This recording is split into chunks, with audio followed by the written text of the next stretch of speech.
Podsmash, where gaming goes to grab a beer. We're your hosts, Penguin and Termite. And 80-Bit Podsmash is a podcast about gaming and culture and art and possibly some politics sprinkled in and all of the things that you care about. We tend to avoid politics, but still, it could come up. And it probably will come up at some point. I have a topic slated just for that at some point. Slated? Like, yes. Written down in slate? Like, yes, exactly. Oh, and by cool. slate, I mean a topic idea is documented on Dropbox, because it's 2018. 2018, where the slate is an Dropbox. Electric piece of server information farm on a server somewhere. farm somewhere. Probably Yep. fragmented bits across multiple server farms. Oh, how far we've come, humanity. Oh, how far we have come. All right. How is it going? So on your way to your house, there was one of those like speedometers Yes. that tell you how fast you're going, Yeah, which I always thought was funny because I like to speed up to see how high I can get the number as I pass it, and then it'll like flash red or whatever. Yeah, uh-huh. This sucker had like police lights, blue, blinding Yep. you, and I'm like, this is ridiculous. Yeah. I've heard it's like statistically proven that if you're flashed how fast you're going, that you'll slow down. Yeah, no, I Like slow down it's- all the time. I'm like, oh no, there's a cop. And Well, then- there's not. Yeah, I get it. I get what they're doing. They're Yeah. trying to like mentally trick you. Psychologically, yeah. Into like, hey, there's a cop. I should slow down. So once I saw what it was, and that it's just blue lights mounted onto a box that tells you how fast you're going, I sped up to see how fast I could get, and like didn't care. But I was like, man, what are they like? There's dummy police cars that are just sitting on the side of the road. Apparently, those are ineffective, and so they moved to the light like showing you how fast you're going. Yeah. Now they're putting blue flashing blinding police lights on these boxes. Yup. That's annoying. Dude, I don't know what it is about this area, but that I moved to. I live, for the record, in Ladysmith, Virginia, which would be the middle of nowhere if it wasn't so close to 95. But I don't know what it is about this area, but I don't know if it's because I'm on Route 1 or if it's because I'm so close to 95, but I've seen more cops in the past year that I've lived here than I have in my entire life. Wow. Like, I can probably say that with, like, certainty, like, or at least anywhere else in my life. Like, I see cops everywhere. Like, as I go up to Fredericksburg on Route 1 or down to Richmond, like, on 95. Just anytime I go anywhere, it's just, like, tons of cops. I don't know if it's, like, maybe this is the only part of the county that has any population, so they all just kind of come here and hang out. I don't know what it is, but there are cops everywhere, littered with cops around here. I mean, your lifeline is 95, and that's the cops' main fast way of traveling up and down, especially Spotsylvania County is pretty big. Yeah. I mean, you go all the way south. What's south of here? Even farther. Before you get to Richmond is like Ashland and then like King's Dominion. Yeah, I live so- only a few exits away from King's Dominion, for those who care. that's pretty cool. And then Spotsylvania extends all the way north. Haven't been. Like, I've been here for a year, Fredericksburg. and I haven't even been to King's Dominion yet. ooh, they have a Christmas thing this year, so we're looking at getting some season passes possibly. Oh, nice. We'll talk. Cool. We'll talk off the Termite and Penguin invade King's Dominion. It'll be a special episode just for you. We'll do a whole episode on roller coasters. Ooh, Actually, that would be awesome. that'd be kind of cool. Yeah, we'll do an episode Yeah, on roller let us know what coasters. you guys think. You know Yeah, what I'm let us saying? know if you want to hear us talk about roller coasters. Yeah. Yeah. All right. Cool. Do you want to go ahead and jump into our Favorite things? Favorite things. Doing this podcast is our favorite thing. Doing this podcast is our favorite thing. I had some weird harmonies in there, and I'm not quite sure it worked. We'll have to listen You to it later. inspired me. I went low at the end. I did, heard that.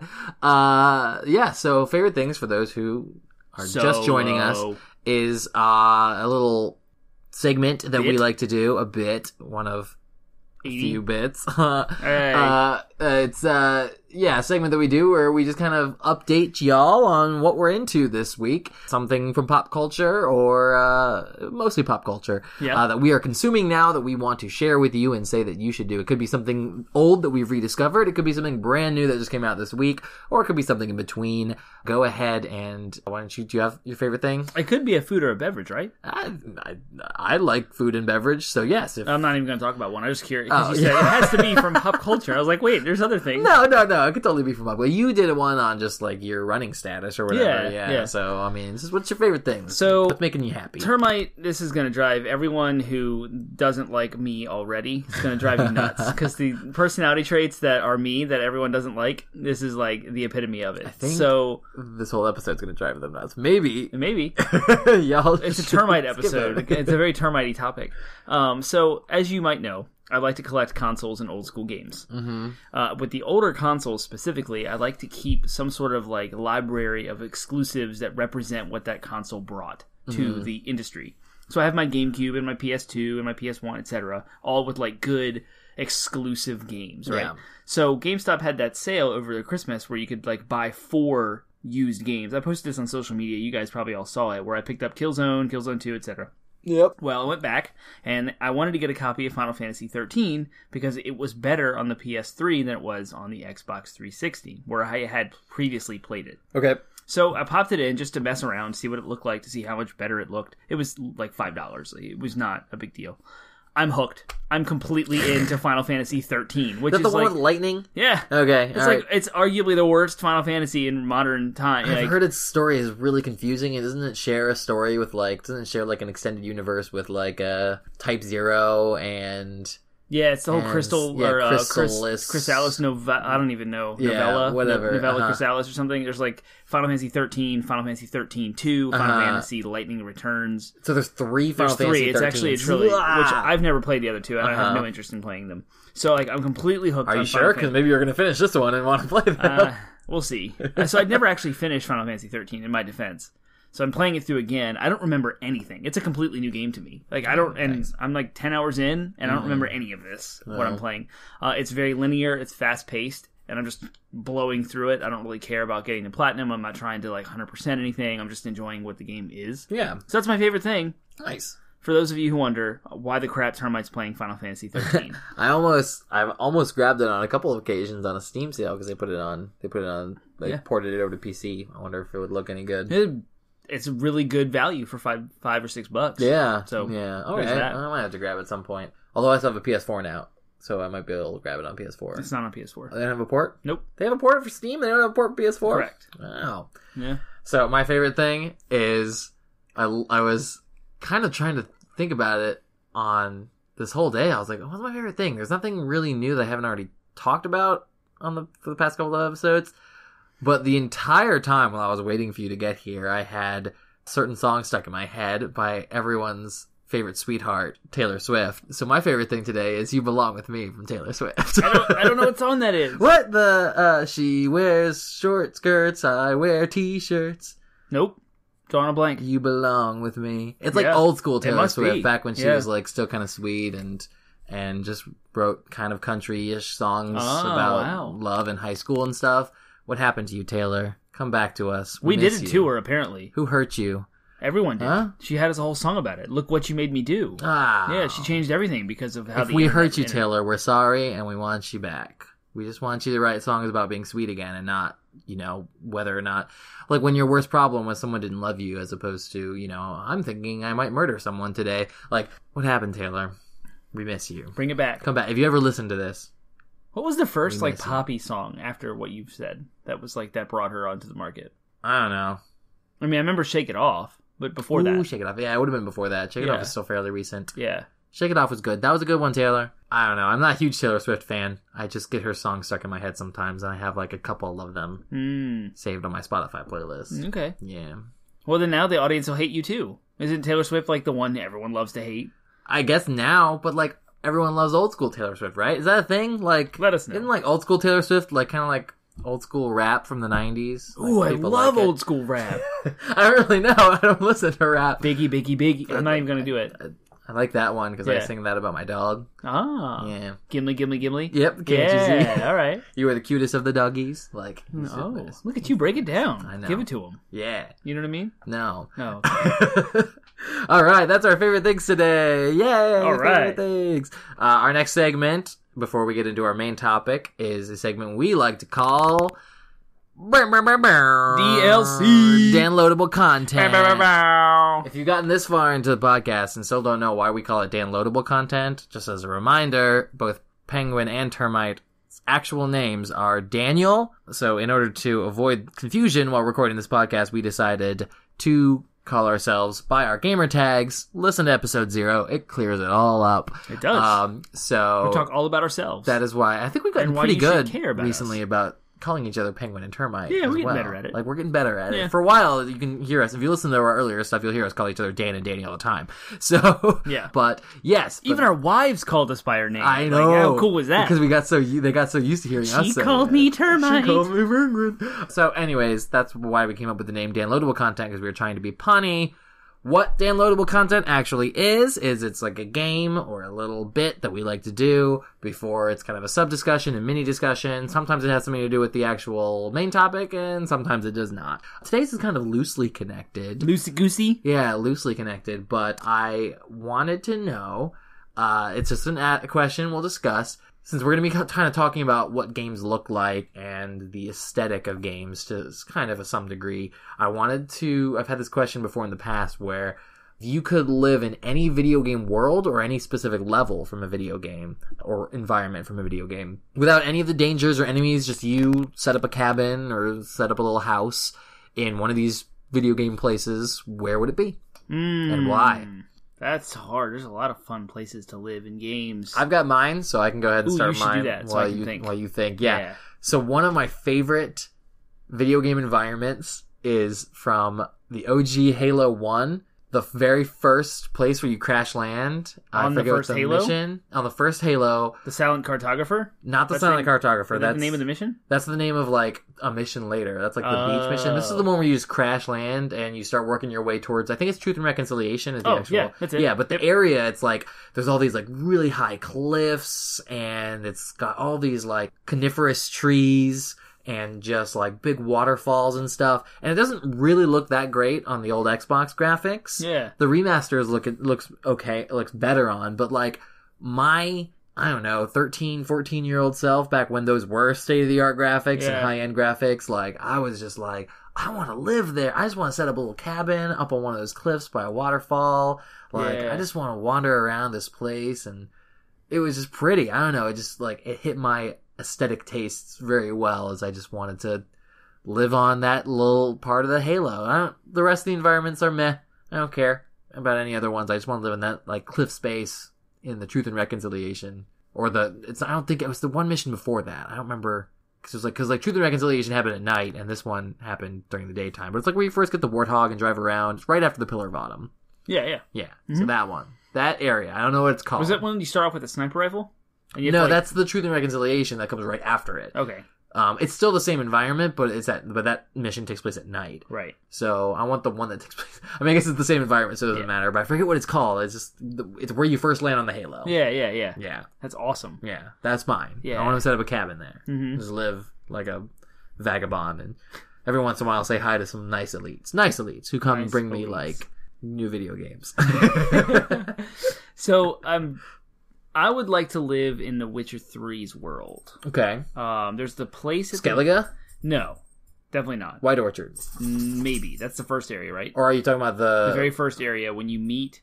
oh, wow. I'm horrible with character names. But you first see Geralt of Rivia sitting in like a tavern bar area. It's kind of like Game of Thronesy. It's like Nordic... kind of like it's either White Orchard. It's not the. I think White Orchard. It's not the Witcher, like the Witcher's no. keep or whatever. No, okay, so the place right after that. Yeah, I think it's White Orchard. White Orchard, yeah. It's just like this nice warm cabin, like old school like farms, and I'm torn between that and Novigrad because I love the city life and I love medieval times, and I love like being around a bunch of people, but thinking about human filth and lack of like hygiene of the medieval times kind of grosses me out a little bit. Yeah, Novigrad stressed me out. Did it? It was so like it was close, like for the rest of the game being so open and stuff. Like Novigrad was so close quarters, and If you guys haven't played The Witcher 3, the opening sequence I'm talking about at the cavern or the tavern was very much like Game of Thrones pub, like beat your fist on a table to a drinking song, like give me a pint, beer, and there's people working there with giant barrels of beer, pouring kegs, and that's awesome with a fireplace, and it's cold, and it's really warm and cozy. But Novigrad is like a medieval town. It's bricks, walls, tall buildings, but it's narrow streets, very narrow streets. Yeah, wagons and stuff. People would randomly attack you and try to mug you. Yeah, but you said. Yeah, okay, all right. In your DLC, without the threat the of enemies and dangers. Yeah, so I get to go enjoy myself. I guess, okay, that's fine. Yeah, that works. Learn how to fight with a sword and learn how to farm and drink beer. As a side, two other side places that just came to mind while we were talking about this. Anywhere in Hyrule. Anywhere. Oh my gosh, I mean, it's like... Breath of the Wild Hyrule specifically, beautiful. Kakariko Village from Breath of the Wild? That would be fun. Money. Yeah, it'd be nice. Yeah. You want to be around people. I'm like, get me somewhere isolated and alone. That's weird because we're both extroverts. I know, I'm an extrovert. I'm like, that's why I said, like, friendly elites come by every once in a while. You know.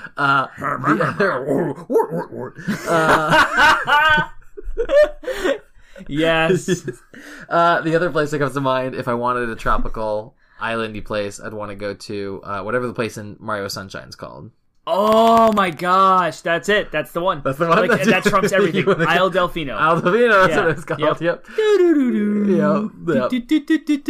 Yeah, dude, that takes the cake across everything. Yep. That is the best. Nice It's the vacation. city. Mm-hmm. It's the city. It's like a resort beach. Like villa, like oh my gosh, yeah, that's it. Isle Delfino, that by far everything. All right, That's I'm it. glad I could help you find. Thank you. Your DLC for the day. Yeah. All right, and that's Ben DLC. You guys tell us what you think is the coolest, best, most exciting place, or if you wanted to live there, you could live there for the rest of your life. If you could just go live the rest of your life in any video game environment, where would it be?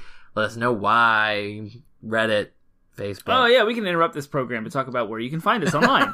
You can find us on reddit.com. It's a subreddit called 80-bit Podsmash. Yeah! You can also find our landing website, 80bitpodsmash.com, where you can subscribe to Google Play or iTunes, leave a comment, and we're on Facebook at 80-bit Wow, Podsmash. that's a lot of cool stuff. And we're on Twitter Thanks. at 80-bit Podsmash.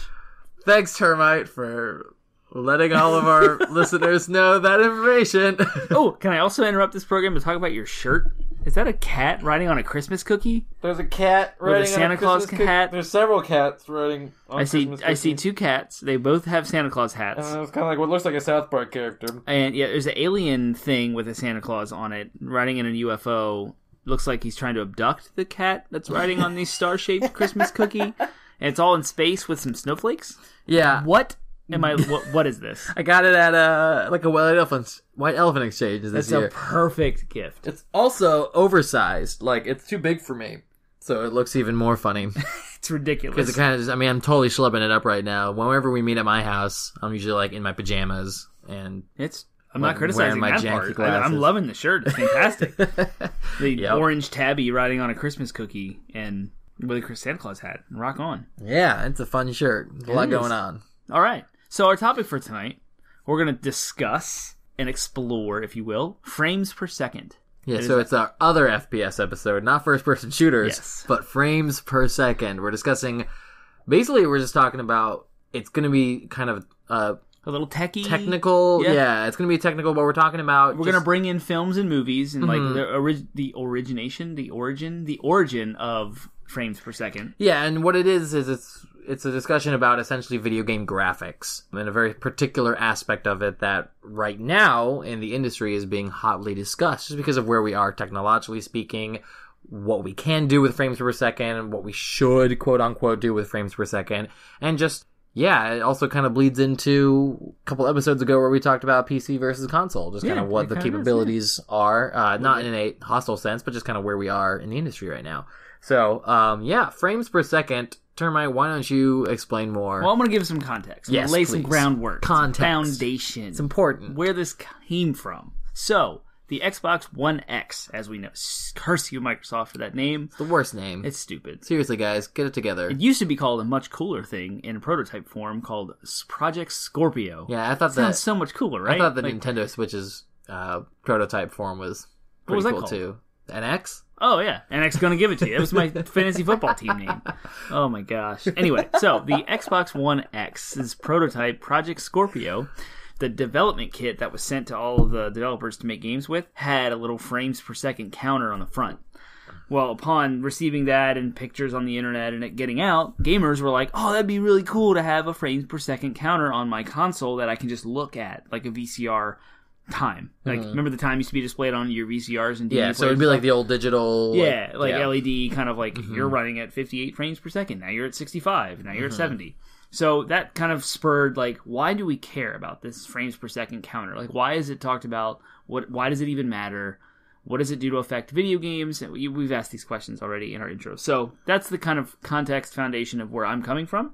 And why don't you explain for those of our viewers, ooh, I like soon-to-be viewers, our listeners, just kind of explain what are frames per second and why do they matter? So a frame, so to speak, is one single picture.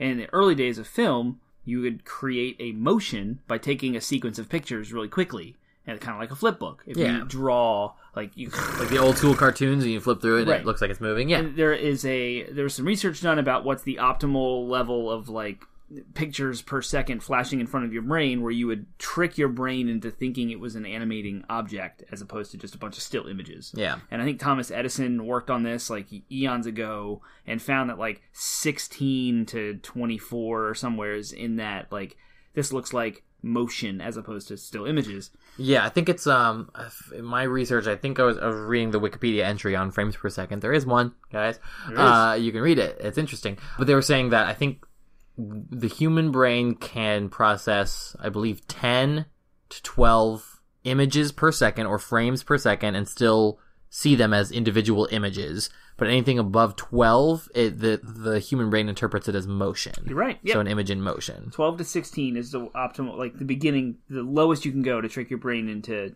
thinking that it's an animation. Yeah. Thomas Edison believed 46 was the optimal. For anything lower would result in discomfort and exhaustion from the audience. I see. Mm-hmm. So apparently that's the groundwork for film. So silent films were recorded at 14 to 16 frames per second, and then played back at double, so 28. And that's why they always look awkward and fast forwarded. Yeah, okay. You know, like it had this stupid music and they all rush around real fast and stuff. Like these are what frames per second originated with. It was the very early days of film. And because you would actually have a film strip of pictures being run through a projector at a certain speed, you could tweak those things. And editors would make cuts by actually physically cutting the tape and like taping it back together to remove bad frames, etc. So all of that came from like the early movie and TV days. And today, our content on TV is 24 frames. That's kind of the standard across the medium of movies and TV. Who made The Hobbit? Peter Jackson. Who did I always confuse him with? James Cameron. I don't know which one it is. Those guys decided to make The Hobbit at 48 frames per second, if you remember, which required special projectors in movie theaters to adapt the high frame rate. It was the only movie. He tried to pioneer this new, like, higher frame. On, like, a prequel series to an already existing series that was just fine on its own. Well, he was riding on the back of Lord of the Rings, which was, like, at the time, the best thing ever, right? And at the time when The Hobbit came out, Lord of the Rings was a little bit old. Yeah, like, not... It was aged a little bit. He was trying to redo it. He was trying to relive that success, I believe. I don't know. I'm talking at my butt right now. It makes me really sad. This is a complete side note. Yeah. Since we're talking about The Hobbit, it was originally supposed to be directed by Guillermo del Toro. Oh my gosh. And that'd be sweet. And Peter Jackson was producing, so Peter Jackson still had something to do with it, but Guillermo del Toro was supposed to be directing it, and I guess they had a falling out or something, and so he ended up directing it. But it's like, I want so badly, whatever that would have been, whatever that would have looked like, but Guillermo del Toro's Hobbit, under Peter Jackson's production, is a like alternate universe that I want to go to. Yeah. I want the elites to go to that universe, bring me back. Halo elites. The Halo elites. Work. To work themselves into that universe and bring it to me in my cabin. All right. Halo. Okay. That's Dan. That is Penguin Man's DLC. I was going to say it's DLC for you, and that's our show. Yep. Let's wrap it up. Oh, wow. Okay. Okay, so sorry. The Hobbit, 48 frames per second. If you remember, a lot of people complained about it feeling too smooth, soap opera-y, like too real. Like I felt like I was sitting in front of the live audience, like they were acting in front of me, and it kind of reduced the allure and the illusion that film is so known to be. Like film is not supposed to look. That's the point. It doesn't really look real. There's a level of trickery that needs to be there. Which is so weird because it's only what we're used to. Exactly. Like the reason it's why all our conditioning. It's just that's what's crazy to me. And when you think about, and so this is why it's interesting. And this is kind of as sort of a teaser as we get more into this topic. It's interesting to me that like in the same way that we look back at those old silent films and they like, you know, Charlie Chaplin, and we're like, oh, why is it moving so weird? It's because they like fast forwarded at like a weird frame per second. They played it back double than what they recorded. I wonder if like future generations that might be used to like Hobbit style 48 frames per second or whatever might, you know, look back on our movies and be like, why is it so weird? Why is it shot so weird or filmed so weird? Right. I mean, I guess it depends. If the 48 frames per second stuck. I was gonna say, I guess that was the new standard. If the new frames per second goes forward, then like I think it eventually will, probably. Like, eventually, will it though? I mean, like 3D is kind of dying out. Which is, yeah. And that was But 3D is gimmicky. Like 3D requires you to put on glasses, and I mean if they can do 3D in the sense that eventually our entertainment's probably going to all be virtual reality anyways. Mm-hmm. Like 3D will eventually win out in the end in that regard. Ooh, we could have a whole topic about the future of movies and VR and yeah, all that. I mean, we'll talk about that more as we do an episode about VR. But like, essentially, that's what 3D is trying to accomplish. Is it's trying to accomplish what VR is also trying to accomplish, but doing better. Yeah. So I imagine that at some points, higher frames per second is going to win out. It's just in the same way that eventually all games are going to be digital, and we're still living through the death throes of physical media because gamers refuse to let it die. Rightfully so. But physical media has nothing to do with frames per second. I know it doesn't, but what I'm saying is it's a relic of a bygone era in the sense that it's no longer necessary, but it's sort of kept around because... Like the silent film era with the 14 to 16 frames per second? Yeah, but or more aptly comparison, like the 24 frames per second that we're currently in. Yeah, it's what it's been since It's what it's forever. been. We're kind of keeping it around because we want it and we're comfortable with it. Yeah. But eventually, I think that, like, after a certain generation comes up and realizes that it's... Is higher than that better, though? Like, did you enjoy The Hobbit at higher frame per second? I didn't really notice it. Did you see it that way? I didn't really... I personally, I was like, in hindsight, like, if I were to watch it side by side with, like, Fellowship of the Ring, right. I'd probably say, yeah, there's a difference. Have you seen any movie with a TV that has the stupid motion enhancing features? I have, and only because after you described what it was. But like, if you go to Best Buy, yeah, they all have it turned on. Yeah, like all their floor models have this motion enhancing turned on, and they sell that as a feature in the TVs to make it look like. And that's something weird. It is very weird because none of the movies are made with that in mind. Yeah. They're all made with the 24 frames per second. You go see it in a theater, you get it on a Blu-ray, you come home watching your TV. Like no one is trying to increase the frames per second across the film, except for that one movie, The Hobbit. That's why I'm questioning, like, is it going to catch on? Like, is it, because no one's talking about it. Why? Maybe because The Hobbit was poorly received for that reason. There was never any positive... I don't think that was the only reason that The Hobbit was poorly received, though. You know what I mean? Like, well, yeah, sure. There's a whole other gamut of issues. There's a whole ton of reasons why The Hobbit wasn't well received. I think that... But no one liked the higher frames. The higher frames per second.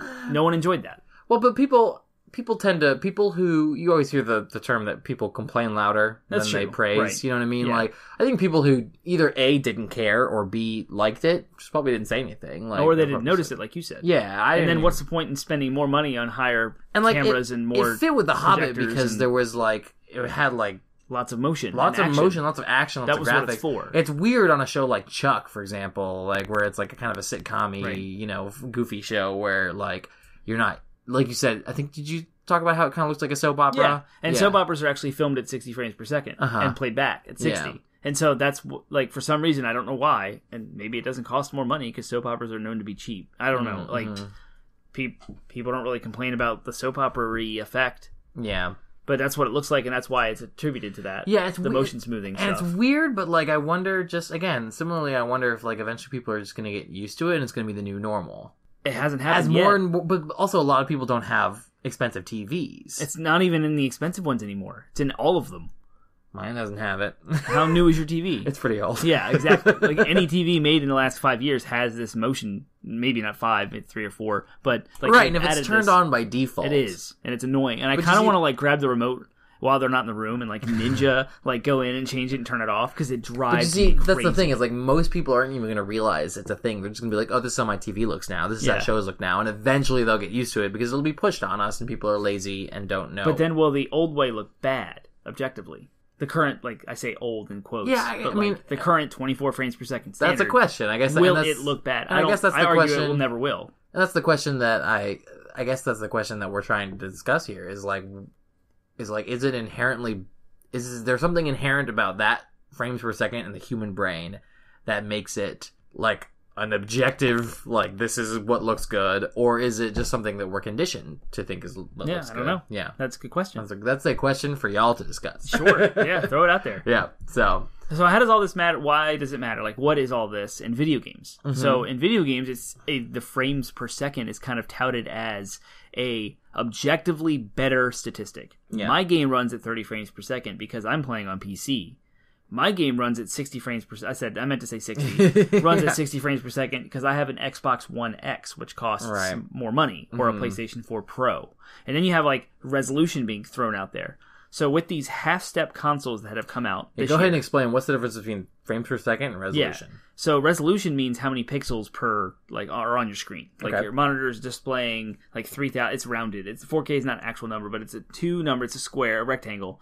That has like aspect ratio is whether it's more rectangular or more square. Yeah. And there's a number of pixels that run the horizontal and versus vertical. So if you can render more pixels, it looks better. You can have higher resolution, which is more pixels, textures. So like stuff looks more realistic, sharper. Yeah, if you ever have seen what something looks like on super low resolution, it looks like potato. It looks like a Atari world where everything's made out of squares. Yeah, so you look at Pong, where you could literally count the pixels. Yep. Like a paddle was like 5. I don't know, 5 or 6 pixels. And the ball you was could 1 count pixel. It. Yeah, and the ball was 1 pixel, right? Where now you have Horizon Zero Dawn, and it's just like ridiculous. Thousands and thousands of pixels rendering one single smooth looking image. So that's the further you zoom out a square, the more it looks like a circle or a spaceship. Right. Photographers are familiar with megapixels and like making billboards look good because they have to take up so much real estate. You need a high megapixel camera to take a giant billboard sized thing and make it look right. Yeah. Right? Versus so resolution. And so resolution is kind of how good the image itself looks versus frames per second, which is how well that image moves. Right. It's an animation. Yeah. Yep.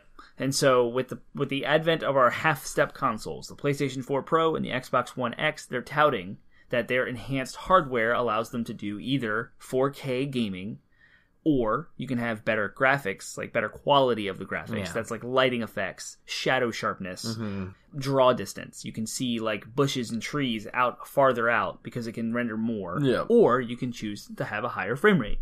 And there's different reasons to choose frame rate over the other two. And in these consoles, it allows the gamer to choose what they want. I don't know. I would love to see some statistics on what gamers are choosing. Like, what are the most... If I had my choice, I would choose graphical quality. Because the increased resolution doesn't matter. Like, when you have to zoom in on the pixels to see the difference between 4K and 1080p, it doesn't... Like, I don't want to do that. Yeah. But I love nice shadows and, like, sun rays busting through the trees and, like, good quality, like, atmosphere boxes with the clouds and like the environment's just more rich with better graphics and draw distance.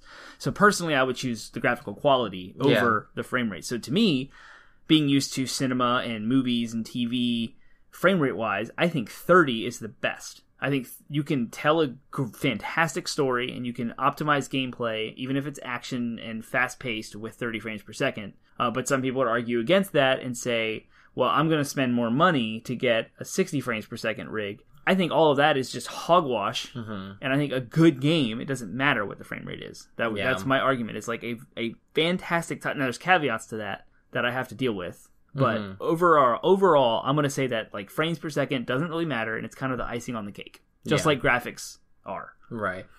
Yeah, it's interesting because where are you at? Lay it on me.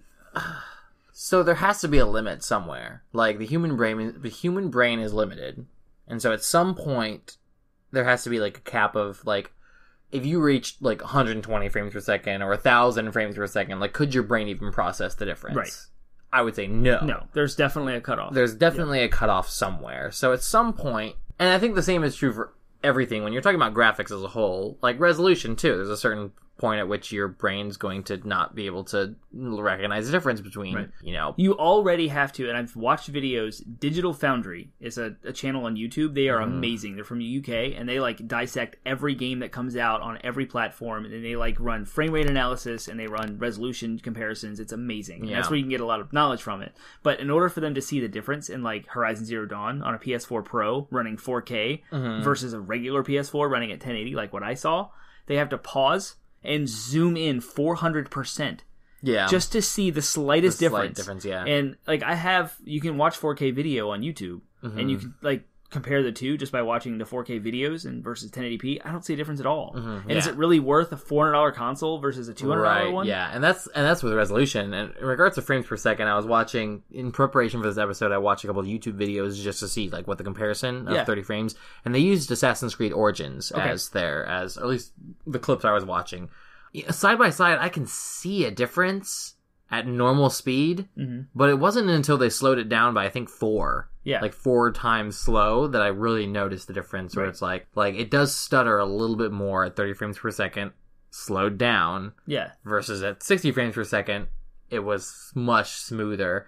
I would say the only time I can imagine it really matters is when it's like a first-person shooter or something where it's really quick reaction time. So I was going to get into my caveats here. Yeah, and that's the only time I can imagine it would really matter. So in that case, you know, part of the problem with discussion for me is like I don't really care that much about graphics. Thank you. Like not enough to spend an extra $100 exactly or $200 or in the PC case like $1,000 extra dollars for that, because you know what you're describing is like there are kind of three aspects to graphics. There's the resolution, which is the amount of pixels that the image can display.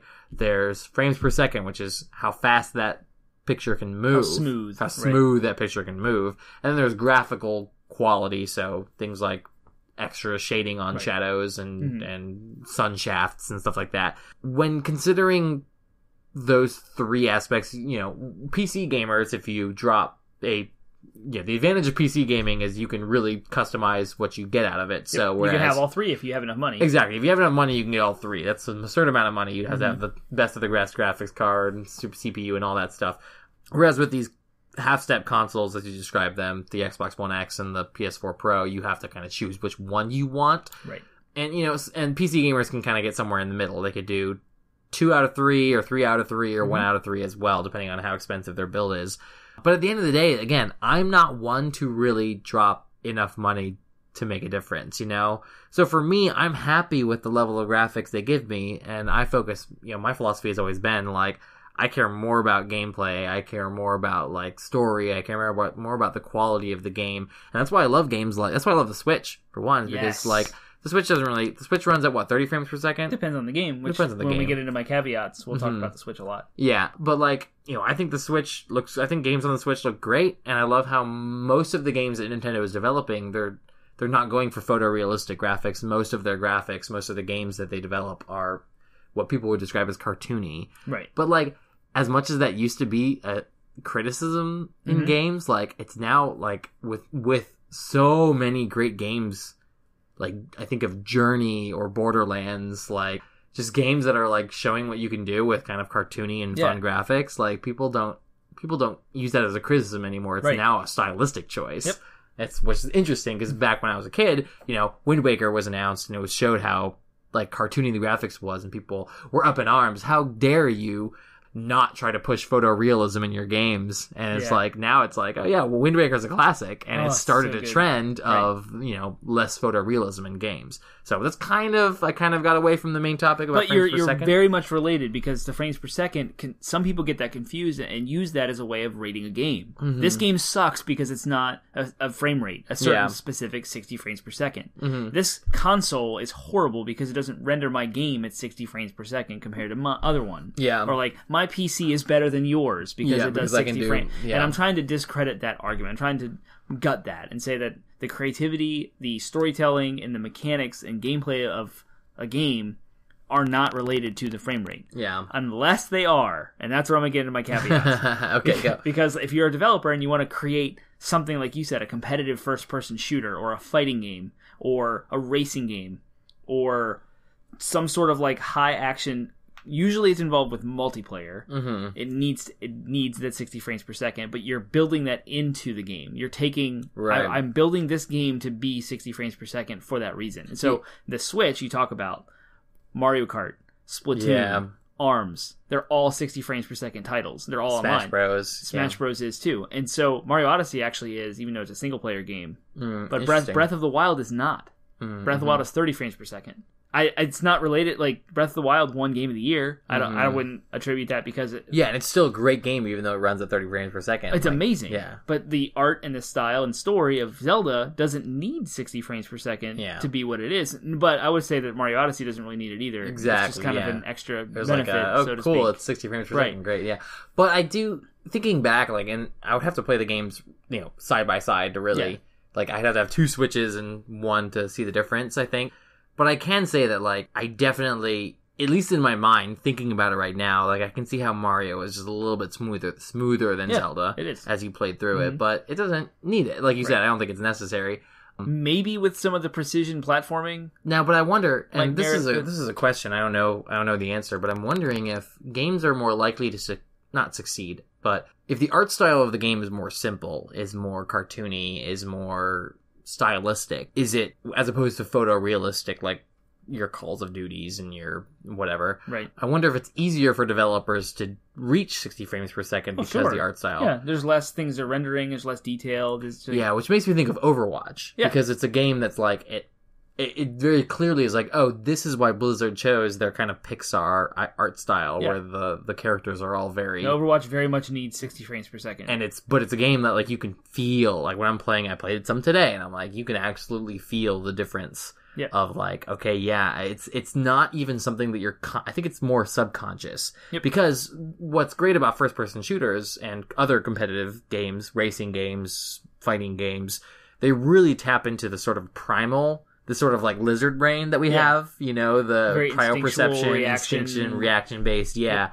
And I think that's where you, like, again, it's not something that you're consciously aware of, but your lizard brain is like, nope, I get how this faster, smoother motion benefits my ability to react. Yeah. But it's not something I don't think people are consciously aware of it. They're just consciously aware of how they're subconsciously aware of it, if you know what I mean. Yeah. Mm-hmm. And like Destiny 2, that's 30 frames per second. Is it really? It is. On PS4 and Xbox One. Interesting. Yep. Oh, that's what, because they were touting. Right. When it launched for PC, they were touting the whole... Unlocked frame rate. Play this at 60 frames per second. Yeah. Right. And it's like, you don't need that. Okay. Cool. Thanks. Yeah. Okay. And I don't know if the Crucible, which is their online shooting each other, if they lowered the graphical quality to get the 60 frames per second for that. I'm not sure if they did, and you can correct me if I'm wrong. But Call of Duty and Battlefield tout 60 frames per second for their online stuff. And sometimes their campaigns will be higher fidelity, and the frame rate goes down as a result, and it's fine because it's a campaign, and so you're shooting computers.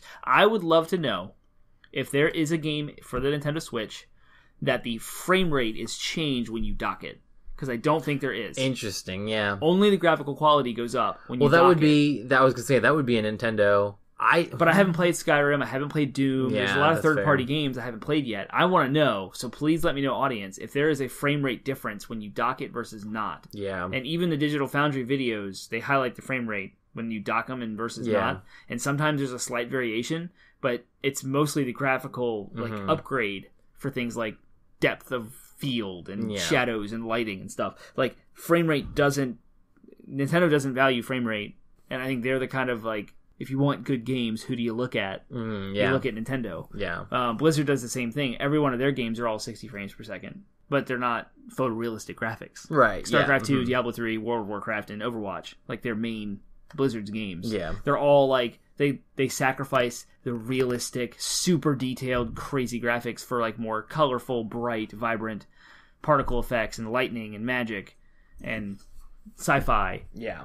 You know, and it's 60 frames per second because it's online. So that's kind of my angle, is like 60 frames per second only matters if you need the precision that is required of online competitive gaming. And that's it. So there's no reason to tout it as a thing to like brag about or like to throw out there as a selling point, unless you're not educated and you're just like, oh, I want this because it's 60 frames per second. Yeah, so back to the original kind of context of where we went. Do you think then that the FPS counter on consoles would be a good decision or a bad decision? That's bad, and I think it's a detriment to the video game industry as a whole, because you're going to feed consumers with the idea that the higher that number is, the better your stuff is. Mm-hmm. And if you can't come out with... If you make the Order 1886, be it was a PlayStation 4 exclusive, really, really short, low on content, $60, was made to be the perfect translation of a film to a game. It plays exactly like film. Gorgeous game. Absolutely amazing. Fantastic story. A little light on content. But that got a bad rap because maybe it didn't have the frame rate that it needed. Because it actually did play at 24 frames per second. Like the movie. Yeah. Uh-huh. I think it's phenomenal. I have a copy you can borrow if you want.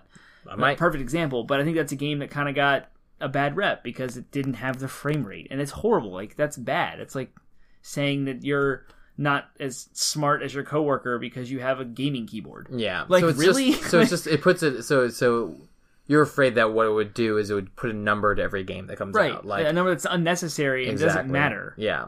It would just create a culture of like, oh, you have to reach at least this number for your game to even be considered good. Right. And people also, it's like, better just kind of, ignorance is bliss. Yep. The state of ignorance is bliss. But that ignorance being rooted in the kind of science of like, your brain can only interpret this a certain way anyways. Yeah. What do you think is the future of frames per second? What happens...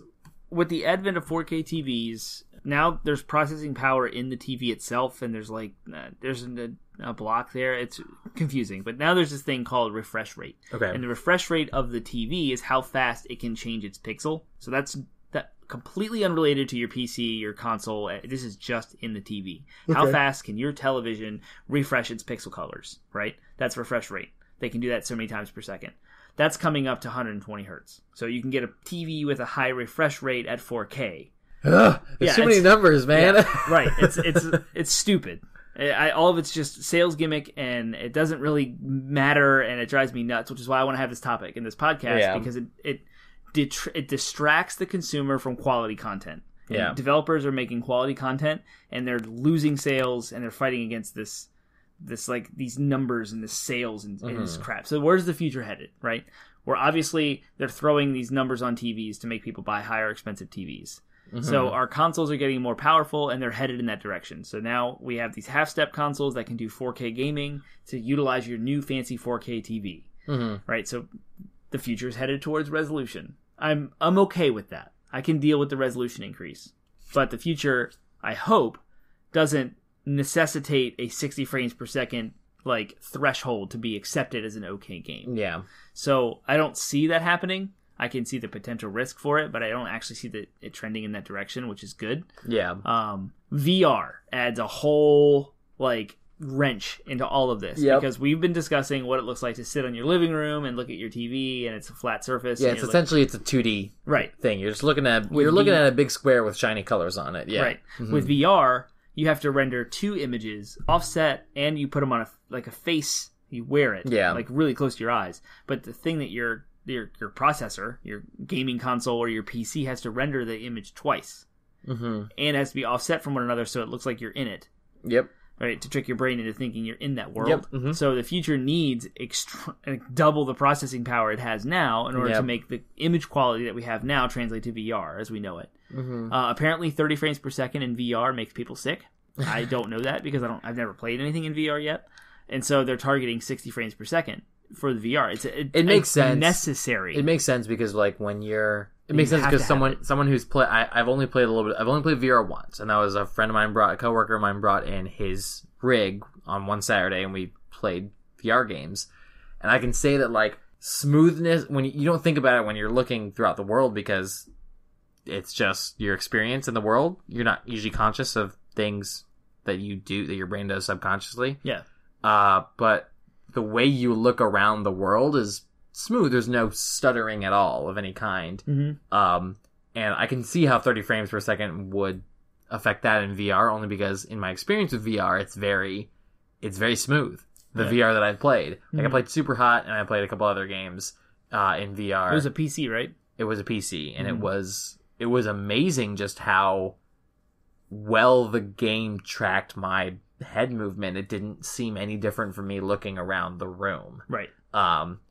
I can imagine that the higher frames, the better. And in fact, like 60 may not even be enough. Well, the root difference you've highlighted here is our optic nerves and our brain perceive the world. Yeah. Whereas virtual reality is still a flipbook. Yep. Everything in there is still flipbook. Yep. It's still just rendered images, taking pictures over and over and over again and played back. And like, so when you're looking in your VR headset in a certain direction, the processor is just rendering the image so it looks like you're moving in that direction when you're really not. But anyway, 30 frames per second apparently adds all of that little stutter in there, and it makes you sick. Yeah. Well, the way the current consoles are, they are underpowered compared to a modern PC because they came out in 2013, so they're a little old.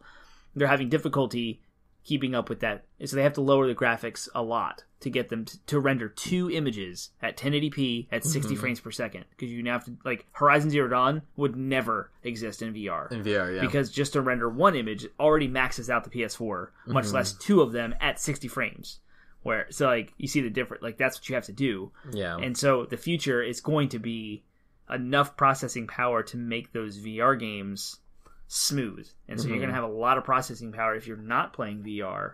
Like if VR is your limiting reagent and you're going to make a game for that, then you have a ridiculous amount of hardware at your disposal to make a 2D game. And so you're going to have those 4K visuals and the 60 frames per second and stuff.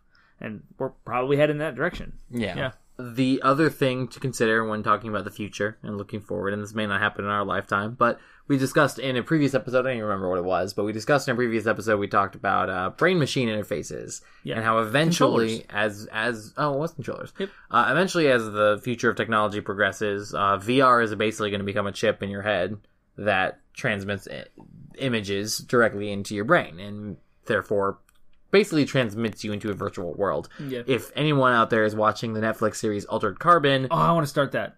It's really good, and... it does that? Kind of, like, essentially, the premise is that everybody is a BMI. Like, they're no longer... Like, your body is no longer what you are. What you are is this little tiny machine called a stack, and it has your entire consciousness in it. Wow. And so, they can either put you in a body that they call sleeves... Oh, yeah, you were telling me about that. Or they can just, what they call, spin you up in virtual. And then, so your entire consciousness can exist in a virtual world as well. It's like the Matrix. Yeah, exactly. Yeah. Exactly. So eventually, though, that's what gaming is.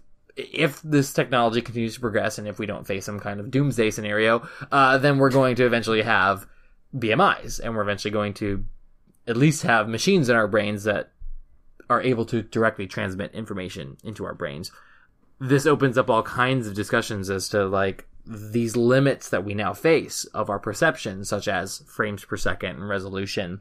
They don't have to exist anymore. If we have machines that are helping our brains process things... Yeah, then our perception can go through the roof. So, how does that... Do you think that will change... I think it's hundreds of years. I think it's 100 years down the road. So I don't think that influences today's. Like, sure, but for the sake of just discussion, what do you think the future of, like, again, it's about the future of the technology. What do you think the future of video games? Do you think that when our perception changes, then these limits will change in importance? Ready Player One kind of hits on what the Oasis is. It's a virtual world. The Matrix has already hit on it. Marvel Agents of S.H.I.E.L.D. has touched on it with their framework in Season 4. You watched Season 4, right? So you know there's this thing called the framework, and like you put a little headset on, and they upload your consciousness to a computer mainframe, and they tweak your thoughts and your memories, and they mess with you, and like you can live in a whole virtual world. If that happens, I mean that the whole that can play itself out, and kind of like the Matrix, where ignorance could be bliss, and you just want to live in that world. Like there's no reason to exist in the real world at that point. What do you think? So just bringing it back specifically to frames per second, what do you think if there were no limit, like, or rather, if we could increase our limit of what the human brain was capable of processing, what do you think that would look like in regards to if your brain could process 1,000 frames per second, what do you think that world would look like? It would just be like real. I mean, it would look real. So even if it's not virtual reality, if it's on a TV on a wall, it would just look like you're looking out a window, right? You'd have the crazy high fidelity animation that's just beyond anything we've ever experienced before. I wonder if like your level of detail processing would be higher. Probably. Like if you're just able to like essentially like kind of see the environmental storytelling would take a whole new thing. Oh yeah, because you're able to process images much faster than what we currently can as human beings. Yeah, it would actually. I think you're right. I think storytelling would become. You know, if everybody had the mind of like Sherlock Holmes, for example, or these characters who can just take in details like that instantly, right? Or think of like the show Psych, where the character like just takes in details that he sees, like. Imagine if everybody could do that, like just because they have little machines in their brain that allow them to, like that would like the machine in your brain. It would change the gameplay. Like it wouldn't. It would change the gameplay. And I think that's actually what's interesting about the discussion is there was one of the articles that you linked off to. They said people often discuss graphics versus gameplay as if there's a difference between the two, and in most cases, practically speaking, there is. Yeah. But essentially, gameplay and graphics do go hand in hand. Graphics are a part of gameplay, and you see that when talking about 60 frames per second in competitive games, is the ability to smoothly move through the environment actually affects your ability to be successful in the gameplay. Yeah. And shoot someone faster, or get that upgrade faster, or whatever. Like, your reaction time actually is imbued with the graphical quality. So, if we talk about the future when those limits are removed, then the options of gameplay actually open up, because graphics and gameplay do go hand in hand in a lot of ways. I think they can go hand in hand if you are, as a developer or storyteller, make it that way. Yeah. You have to, like, intentionally do that. Where I think, like, would Assassin's Creed Origins be a worse game if it didn't look as realistic as it does? Would Horizon Zero Dawn be a worse game because it doesn't look as good? Yeah. I would say no. No. Those games would look great. Yeah. And a perfect example is Final Fantasy 15 just came out with a Pocket Edition that runs on phones. And it has the same music and the same story and the same vocals, and it's like these little chibi characters that are polygoned out and like low res everything. It's fine. Yeah. It's totally great. And I think it's a prime example of well, even way back in the cake. I was gonna say, even way back in the DLC, like, I talked about how, like, my 13-year-old self wanted to live in Halo, even though Halo, like, now when you look back at the original graphics, you're like, oh, that looks... Go back to our timelessness episode. Blocky and square, like old school games that we loved and are nostalgic tied to, or whatever word I'm looking for there. If they're janky and, like, have clipping and polygons and low graphics, like, it reduces the timelessness of it. Yeah, and it's all about what you're used to, though, because at the time, it's like, those are great, compared to what you see now. And there's evolutionary steps and stuff. Cool. All right. The last thing about VR and frames per second and all this stuff, the future of movies, I think, is like, I'm going to put a headset on and a brand new movie is going to come out. The next Infinity War 5, right? It's going to be nuts. The Marvel Cinematic Universe's 50th film. Years from now, I'm going to put a headset on and I'm going to go to the theater with you. It's going to be just me and you in a giant room. And we're going to have the movie playing on a screen. And it's going to sound amazing and it's going to look like a theater. But you're at your house with a headset on, and I'm at my house with a headset on. I can't wait for that. That's the future of where movies are headed. And I think, like, the movie theater model, brick and mortar, it's all just going to continue to be reduced in retail as we shop online, with digital medium taking over and continuing to sell more, where you can buy your games digitally and buy your music digitally. Yeah. Like, it all exists in the cloud. Movies are headed in that same direction. And that's one aspect not really tied to frames per second, but VR specifically that needs higher hardware. So it's in the future. It's coming. Yeah. I think that's where we're headed. Cool. All right. Well, let us know what you think. Let us know if you listen to this entire episode, and hopefully we were educational and explained to you what frames per second are and why they matter. If you're super confused, that's totally okay. Don't be confused. Let us know. Hit us up. Ask us questions. And we'll answer. Learn. If you made it this far and you still care, just take it one step farther. Yep. Write us on Twitter or Reddit. Yeah, like, hit us up, ask us the questions. We'd love to engage with you guys. And for those of you who like, and if you got through the episode and you do understand, you're tracking with us, then, like, let us know your thoughts. Let us know if you think that argue with us. Yes, let us know things. Educate us. We want to learn too. So feel free to as all those places that Termite mentioned: Reddit, Facebook, Twitter. Those are our main ones. Those are the main ones that we check on a regular basis. If you want us to have a social media presence in a platform that we currently do not, then if you want us to really have a really active Snapchat, then we will have an active Snapchat. We'll make it happen. So just, we want to engage with you. So if you're listening to this, please reach out to us. Let us know. Other than that, I think that's our episode for the day. It is. Have a good week, guys. Yep. We'll see you next Monday. Bye.